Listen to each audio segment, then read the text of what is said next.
होय, आता ते आमची चर्चा चालू आहे, परंतु 20 कामं पण पूर्ण करणं गरजेचं आहे ना. जर 20 कामं तुम्ही पूर्ण करत नाही आणि दुसरी मागताय, तर आमचं म्हणणं आहे की ती पण करावीत आणि दुसरी पण आम्ही देऊ. पण तुम्ही 20 कामं तर पूर्ण करा आणि 40 कामं मागा दुसरी. रोजगार हमीचे किती पैसे पेंडिंग आहेत आता राज्यासाठी? काय नाही, आता जसे जसे येतात तसे तसे आम्ही देतो. विधिमंडळात तर खूपच मोठा आकडा सांगण्यात आला. नाही नाही नाही नाही, तसं नाही. दर ह्याला पैसे जसे आले तसे आम्ही देत चाललेलो आहोत. जसे म्हणजे किती? ऐका, तुम्हाला आत्ता मध्ये 1100 कोटी आले. ज्या वेळेला केंद्र शासनाकडनं येतात त्यावेळेला राज्य शासनाचा काही हिस्सा येतो.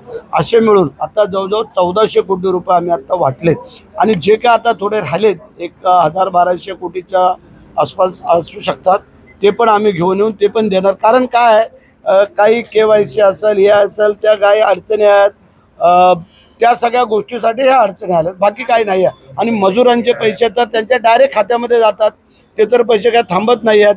ते डायरेक्ट तिकडून दिल्लीवरनं ते पैसे मजुरांचे जसे इथून कळवलं जातं तसे पैसे जातात. की त्यांनी भावनेच्या आरी ते मुनी महाराज काय बोलून गेले, परंतु नितेश राणेंनी त्याचं समर्थन केलेलं नाही आहे. त्यांनी सांगितलं, आता त्यांनी काय बोलावं हे मी कसं काय बोलणार, आणि ते बरोबर आहे. परंतु ते मुनी महाराज कदाचित भावनेच्या आरी बोलून गेले असतील तिथल्या, परंतु मुनी महाराजांनी पण मला वाटतं सांभाळून बोलावं असं वाटतं.